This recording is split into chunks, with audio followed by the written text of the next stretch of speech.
And you know, what's really amazing in Luke and Leviticus 14, when somebody did have the disease abated, when somebody through whatever means was cursed of the disease, there was a process by which the person could enter back into society.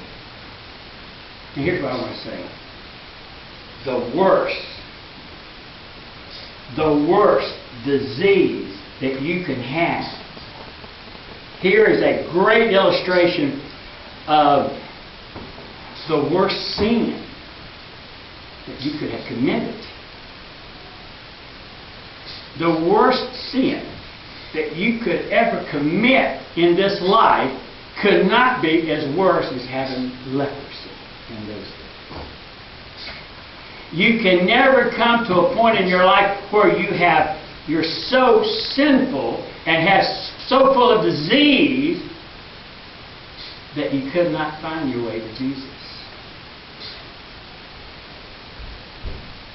They had to go back to the priest if they ever were going to ever get rid of this leprosy.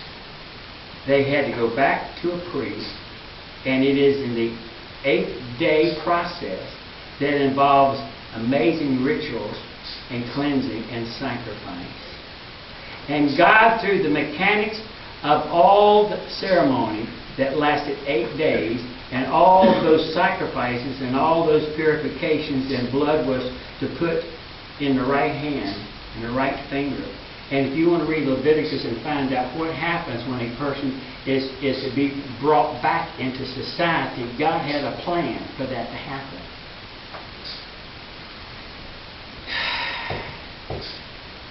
What if the worst of sinners came and wanted to be saved? And God has an 8-year prescription of how He is to enter back into society. And here is a prescription that you have to follow if you're going to know if you've been born again. What if Charles Manson, who's the worst person you know, the worst criminal you know in society, before they shoot themselves? Have you ever noticed that they always kill everybody and shoot themselves? Let's take I didn't ask for comments from you. Let's take the bomber in Boston Marathon. He's still alive. Let's say he wants to become a Christian after he's wounded 250 people. And I would say to him, in order for you to enter back into society for the next 8 years, here are some things that you have to do in order to re-enter back into society and be accepted by society. And you may say, I would never ever want him back into society again. If God cleanses you in the Old Testament, you could enter back into society if you followed the prescription that God wanted you to have, and you were accepted. So when a person becomes a Christian, no matter how bad a sinner he has been, he should be able to enter back into society because God has forgiven him.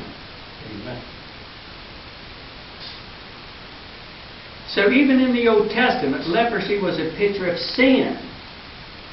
And there were times when God actually gave people leprosy. Naaman, you recall, Uriah, and 2 Chronicles chapter 26.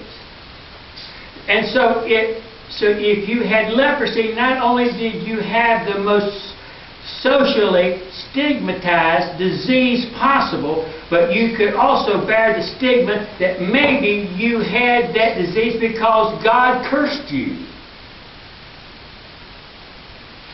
This is a poor, sad, tragic man, alone and in the world, going all around, the word got all around Galilee that there is this great healing.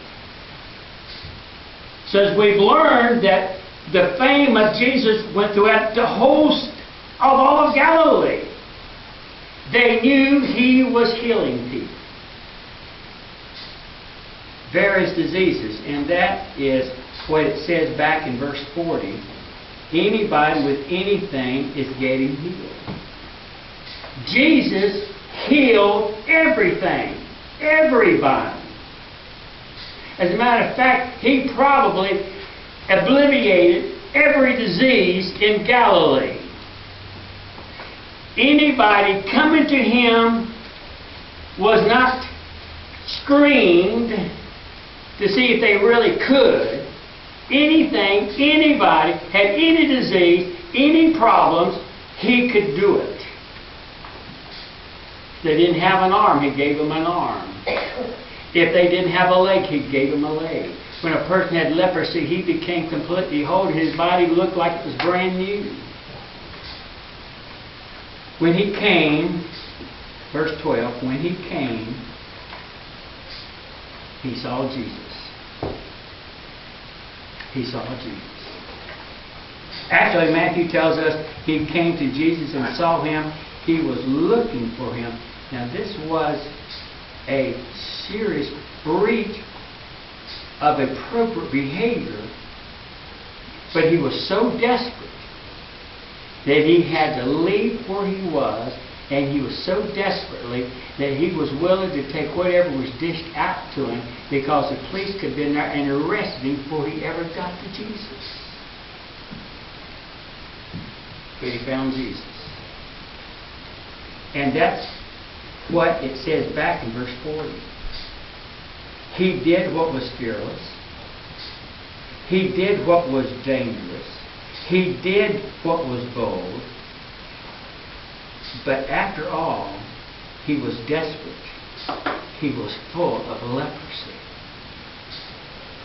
He was full of sin. He was past the fear. He was past the shame. He was past the embarrassment. He was past the reservation. And Josephus, the historian, says that lepers were to be treated as dead men. And the rabbi said that next to touching a dead body, getting near a leper was the rankest form of defilement. In Palestine, in Jesus' time, leprosy was barred from the city of Jerusalem and any other walled city.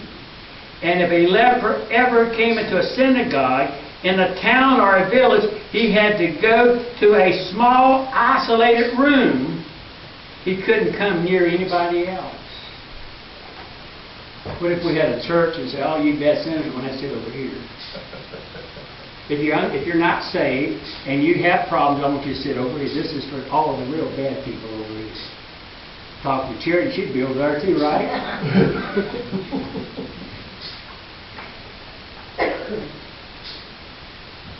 The man came to Jesus. He was desperate. He was also reverent. It says, notice, he saw Jesus, and what did he do? He fell on his face. He fell on his face. When a person recognizes his disease, when a person is desperate in their physical life, when they see Jesus, all they can do is fall on their face. Matthew says that he worshipped. That word is used in the New Testament for worshiping God. I don't know whether he believed Jesus was God. It doesn't tell us that. But his body language here is the language of worship. The word that Matthew uses is the word of worship used in the New Testament, referring to worshiping God. He came seeing Jesus. He came worshiping God.